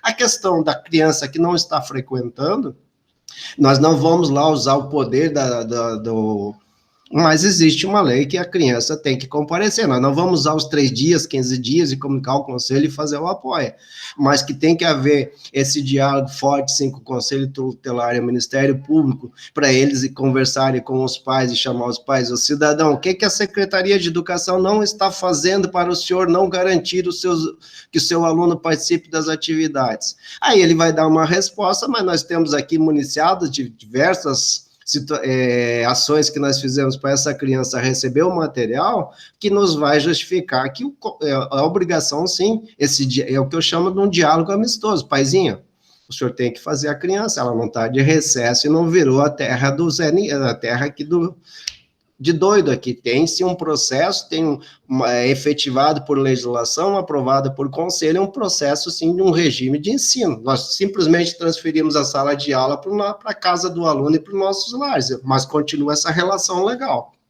Não sei se eu consegui ficar claro, mas não tem dúvida. Acredito que sim, diálogo amistoso. Olha que nós estamos com muitos diálogos amistosos ultimamente. Ô, Plauto, mais uma dúvida que eu vi que tem acima ali também, e tem um questionamento agora recente. Na educação infantil, professor, qual o seu posicionamento em relação à cobrança das atividades encaminhadas aos pais? Como motivá-los para não desistir? Professora de Correia Pinto, professora Daiane Oliveira. Como é que a gente pode fazer com a educação infantil, Plauto? Eu vou falar primeiro, assim, das questões legais, né, da educação infantil. Quando nós analisamos a legislação brasileira, quando nós observamos a LDB, ela cita lá que o ensino obrigatório é dos 4 aos 17 anos. E nós temos a etapa de 0 a 3, que é flexível, onde os pais matriculam ou não na educação infantil, porque não está consagrado em lei. A partir do momento, e a gente recomendou que os municípios colocassem essas crianças nos atos legais e que elas tivessem os mesmos direitos. Essas crianças, por próprio artigo 31, elas recebem avaliação, elas não recebem avaliação com intuito classificatório para se aprovar ou reprovar, mas essas crianças, elas têm que ser assegurados os seus direitos. Aí cabe ao professor, e os professores de educação infantil, com todo o respeito, eles são mágicos, porque eu vejo muito trabalho, muito lindo, e todos fazem, mas a educação infantil, porque trabalha com crianças, e as crianças precisam esse conhecimento ser mediado por um professor ou pelo pai.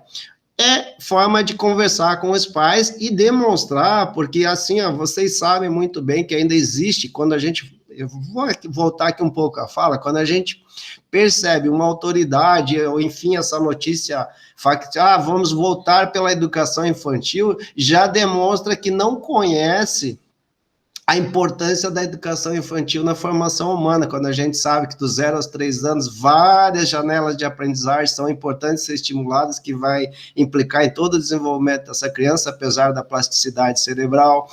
Quando nessa etapa a gente pode corrigir essas questões de crianças que vieram numa segunda etapa de gravidez, de um ambiente de alto estressor, então cabe além de tudo, nós reeducar o pai para a importância que não é só um joguinho que está sendo enviado, até porque a gente comenta essa questão, mas cabe professores. Gravem, vocês são cientistas, vocês são pesquisadores, professor é até uma palavra que eu não gosto de usar muito, vocês são mestres faz discípulos, professor manda informação. Vocês são mestres, cabem a vocês conversarem com esses professores e entender que aquela forma lúdica, você está criando um desenvolvimento para a criança. Vou pegar um jogo motor aqui, quando você joga uma bola para a criança segurar, você está desenvolvendo a coordenação motora fina, a coordenação temporoespacial dela, olha o desenvolvimento que você fez para o leigo, a criança está pegando uma bola. Mas eu demonstro cabalmente que essa criança precisa desse desenvolvimento que vai implicar no futuro dele ser engenheiro, ele dirigir bem o carro, enfim. Quando você pede para uma criança se equilibrar numa linha, você está trabalhando com propriocepção. Para o pai, ele está fazendo nada, ele está só caminhando numa linha. Então, são vários conhecimentos, nós temos que transformar o conhecimento em ciência, demonstrar que a criança vai fazer de forma lúdica. mas existe um conhecimento científico por trás disso, e isso é questão também de educação dos papais também, porque eles veem essa visão que eu deixo a criança na creche ou na educação infantil para eles brincarem e a professora manda os trabalhinhos. Então, é toda uma construção que nós precisamos fazer, que eu sei que a Mave faz muito bem aqui, porque eu conheço o trabalho. Eu, infelizmente, não conheço o trabalho que é feito em Correia Pinto, mas conhecendo a professora Cleomara, lá de Correia Pinto, eu tenho certeza que lá em Correia Pinto também faz esse trabalho maravilhoso na educação infantil. Reclamaram que travou, não sei se voltou. Deu uma travada, mas o YouTube é meio... Pode acontecer esses delays. O YouTube ele demora mais. Mas voltou aqui, o normal. Deve tá gravando, então a fala depois, se a pessoa quiser rever, está gravado. Tá. Eu não consigo mais ver o chat agora para saber se tinha ainda algum questionamento lá, mas vi bastante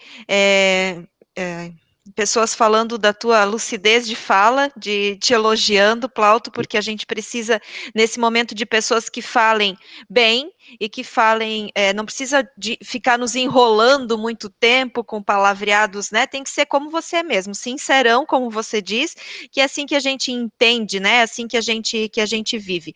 E se puder, eu não sei se ainda está lá gravando, mas ontem, lá no grupo da Undime, a Patrícia, que é a presidente da Undime, né, colocou que ela já se reuniu com o secretário de Estado ontem, né, colocou da manifestação da Undime após o decreto do governador, que até então não saiu. Eu vi que tem algumas pessoas com dúvida a respeito do voltar ou não, foi uma fala do governador no dia de quarta-feira, acho que foi, né, lá no município de Joinville, que ele fez uma fala, né, dizendo que passaria para os municípios um aplicativo para que eles tivessem controle de como está a epidemia no seu município e tivesse também autonomia quanto às escolas, quanto ao transporte público e a eventos. Então, é disso, né, que nós estávamos falando antes, eu vi que tem gente ali que não sabe. Então, a Undime, desde aquele dia, já deu bastante conversas, né, no grupo, e vai se posicionar após o decreto do governador, que até então não saiu ainda, então a gente não sabe, né, o que vai vir nele, a gente tem a fala, né, então a gente tem...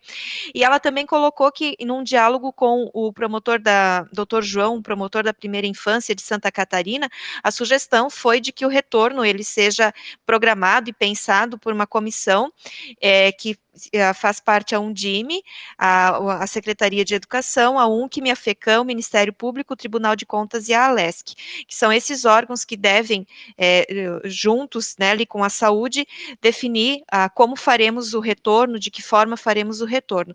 Então, nossa maior preocupação era, vamos ter que voltar agora, de que forma? Não, nós não vamos ter que voltar agora nós vamos estudar como vamos voltar, nós vamos voltar, mas não é agora. Sim, perfeito, Deise, você foi muito esclarecedor, até em conversa com a secretaria de antemão também, o secretário estadual, lembra, o secretário estadual de educação, ele pensa da mesma forma como nós, ele também tem a mesma visão, que um retorno à escola, qualquer retorno, isso já é um posicionamento público da Undime, qualquer retorno que nós façamos defesa, vai ser baseado nos protocolos da saúde, tanto do município, quanto as normas e estudos internacionais, que referendam um retorno. Eu estou aqui passando o meu posicionamento pessoal e não tenho dúvida que eu vou colocar no papel isso, que eu sou completamente contra nesse momento. Os números apontam crescimento, a gente analisa toda essa situação de mobilidade social, e a gente entende que vai haver um grande impacto no número de contágios, e queira ser só de contágios, que nós não temos ainda a estrutura pronta para um retorno numa situação gravíssima que nós estamos vivendo ainda, e entendo também que a educação, ela está sendo realizada, e nós não podemos, numa crise, eu vou usar mais um exemplo, mas é o que me veio agora na memória, numa crise de guerra, nós imaginarmos quando é que a guerra acaba. Nossa situação agora é garantir os direitos, e nós vamos levar, assim, as crianças garantidas esses direitos. A nossa preocupação, eu, pessoalmente, não é com o calendário. A minha preocupação é respeitar as normas da saúde para elas se cancelarem, para serem mais rápidas, e daí colocar em prática por exemplo, e todas as associações estão fazendo, tá, Tânia? Já se preparando, se projetando, estudando todos os impactos que vai ser o retorno, mas eu tenho certeza que nós não estamos preparados ainda para os impactos estruturais, que isso agora é um dever de casa que nós temos que começar a fazer, é pensar nos orçamentos, pensar em licitação, pensar os custos, e eu tenho certeza que o governador, depois juntando todas as falas, ele foi intimado lá, ele foi cobrado pelos prefeitos, o retorno, enfim, mas ele deixou bem claro que ele já tinha manifestado que o próprio Supremo Tribunal Federal, ele vai emitir uma normativa, ele vai enviar para cada prefeito os dados técnicos da saúde, as questões epidemiológicas, e o que o município decida, e já tem hoje a autonomia, na verdade, os municípios já têm autonomia, isso foi consagrado em lei, mas os municípios e os prefeitos, enfim, todos têm, e sabem muito bem, são pessoas responsáveis, né, pessoal? São pessoas que vivem na comunidade, que não vão tomar um ato sem pensar, sem consultar as pessoas que ali entendem e que dominam tudo, essa área. O Deise, realmente travou lá o YouTube, mas a Aline está gravando, então a gente vai conseguir depois colocar essa fala também ali. Fala também? Acredito que sim. Eu acredito que nós já estamos com 10h30, eu acho que teria outros questionamentos realmente aqui, mas eu acho que pelo adiantar da hora também, eu acho que a gente dá para nós encerrarmos a nossa fala, né? Até colocando de que, quando eu digo que a gente já planejou aqui, já estamos planejando, este é o verbo correto, estamos planejando já o retorno, né? E agora só aguardando realmente todo o projeto de protocolo de saúde para encaixarmos essa situação, porque o pedagógico nós já estamos encaminhando bem direitinho, agora temos que juntar esse pedagógico com o protocolo de saúde, e esse é o nosso novo projeto, nosso novo encaminhamento, que deveremos traçar de agora para frente, né? Nós, quanto região AMAV, a gente vai aguardar realmente ainda a reunião de orientação, provavelmente da FECAM, porque eu até tenho conhecimento todo desse grupo ali, que a Deise citou, e vamos aguardar a nossa reunião dos prefeitos da AMAV, né, para a gente dar os nossos devidos encaminhamentos. Mas acredito que os protocolos de saúde vão ser iguais para todos, cada um vai ter as suas particularidades, né, as suas especificidades lá numa unidade, uma unidade às vezes mais adequadas, outras com adequação, então vamos ter que juntar pedagógico, todo o protocolo de saúde e o nosso financeiro, né, como o Plautus colocou. Ninguém vai voltar sem estar com o protocolo 100% indicado pela saúde, né. Então, Deise, quiser fazer mais algumas considerações, até o secretário executivo da AMAV, o senhor Beto, que é o nosso secretário executivo, ele até tinha intenção de entrar na nossa sala aqui, mas ele também está em outra reunião, mas deixa também acolhida para vocês todos, secretários, né, que estão aqui presentes, e professores também. Isso, eu quero agradecer, Tânia, a tua prontidão em fazer essas buscas, com essas palestras, com esses esclarecimentos. Todos os grupos que eu tenho aqui no município com os professores estão bombando, Plauto, de elogios para você, pela tua... Realmente, como eu falei antes, a gente precisa de pessoas sensatas que falem realmente a realidade, né? A gente sabe de todos os problemas que temos, que não é só educação, saúde, são todos, né? Tudo que podia ter de problema, nós estamos enfrentando agora. Mas nós estamos fazendo a nossa parte, a gente precisa ouvir isso, né? Os professores, eles precisam ouvir que estão no caminho certo, né? Todo mundo gosta de elogio, e principalmente quando são merecidos, como são para os nossos professores. Então, quero te agradecer imensamente essa manhã.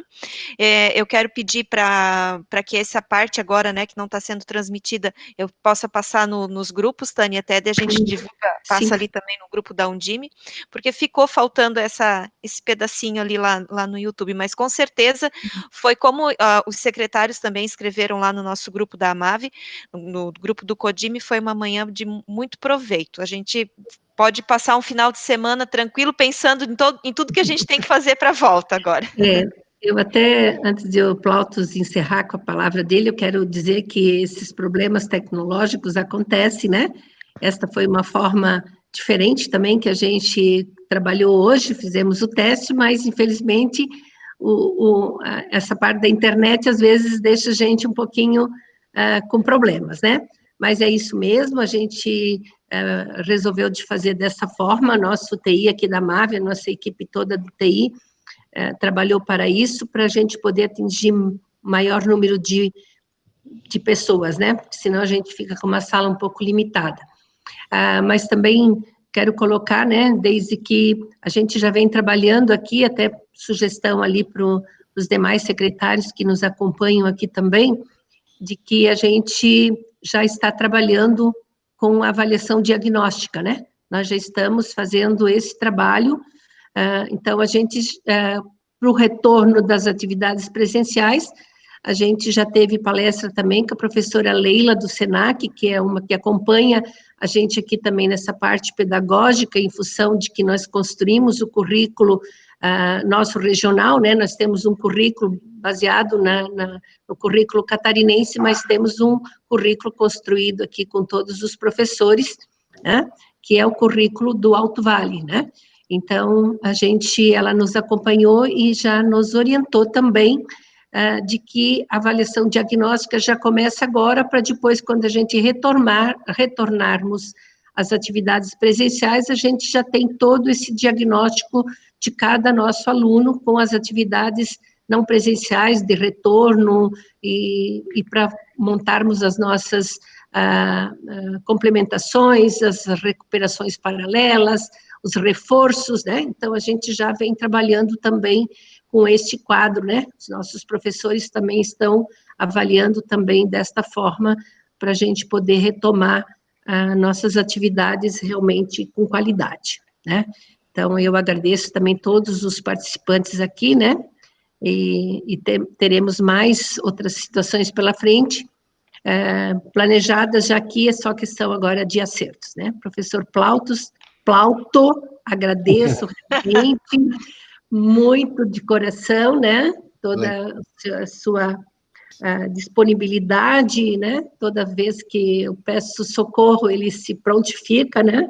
Tudo que nós estamos trabalhando aqui, fazendo realmente como parceiros, não está tendo custo nenhum, é todos ajudando a todos, né? Então, eu acho que isso deixa a gente com o coração gratificado, saber que a gente, mesmo distante, a gente tem pessoas tão próximas que possam estar ajudando e encaminhando a educação de qualidade na nossa região e em todo o nosso estado.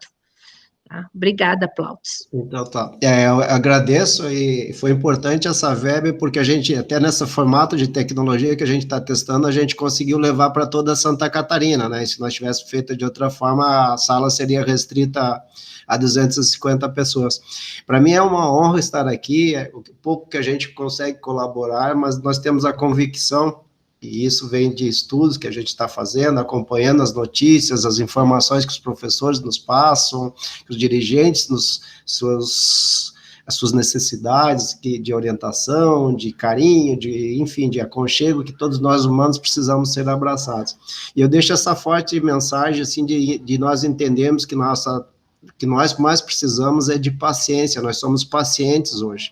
Em todo tratamento de uma doença, por isso que o nome é paciente, né? Exige paciência de ultrapassar essas etapas que se fazem necessário para curar.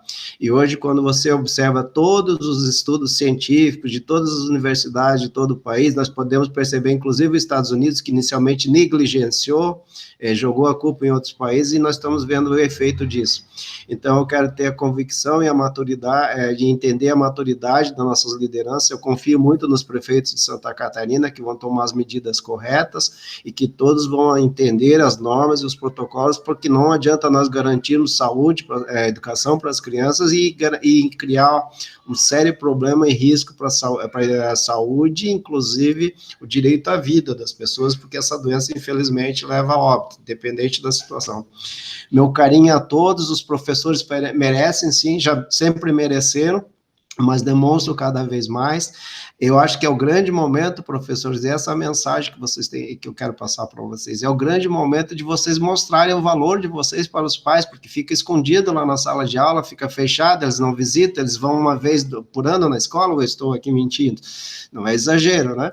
Então, é o grande momento de vocês mostrarem a qualidade e o talento de vocês, de nós se vendermos o produto educação e para todos entenderem a importância da nossa ação docente, as secretarias municipais de educação vêm demonstrando organização, resiliência, porque ser resiliente é sofrer o impacto e voltar mais forte. Não tenha dúvidas, e aí eu quero elogiar a Mava especificamente, que muito da aprendizagem, muito dessa aprender a compartilhar conhecimentos, eu recebi da Mava, e eu me lembro quando eu entrei numa direção de uma secretaria e eu realmente sabia tudo da vida e não sabia nada de ser dirigente. E muitas vezes foi a Mave que eu, Tânia, como é que eu faço isso? E a Tânia ia lá e me ensinava. Então, a Tânia, além de uma grande amiga, também foi minha professora de gestão e continua sendo. Aprendi muito com ela, tenho grandes amigos, até no município da professora Deise, o professor Edson, um grande amigo, também aprendi muito com ele, Edson Sacani, que acho que é professor da rede ainda. Então, enfim, nós tivemos convivências maravilhosas, temos aprendido muito, e a crise, ela nasceu para nos transformarmos mais fortes, e é um grande momento, então, de nós vendermos o produto de educação, mostrar a nossa competência, muita paciência e muita empatia, porque essa doença só se cura cuidando do outro. Então, um abraço para vocês. Dúvidas que alguém tenha, pode enviar para a Tânia e aí propriamente para a Deise, e a gente responde depois para elas, tá bom? Um abraço para vocês, meninas. Obrigado por tudo. Obrigada, tchau, tchau. Então. Obrigada a todos e tenham um bom dia. Valeu. Bom dia para todos. Tchau, tchau.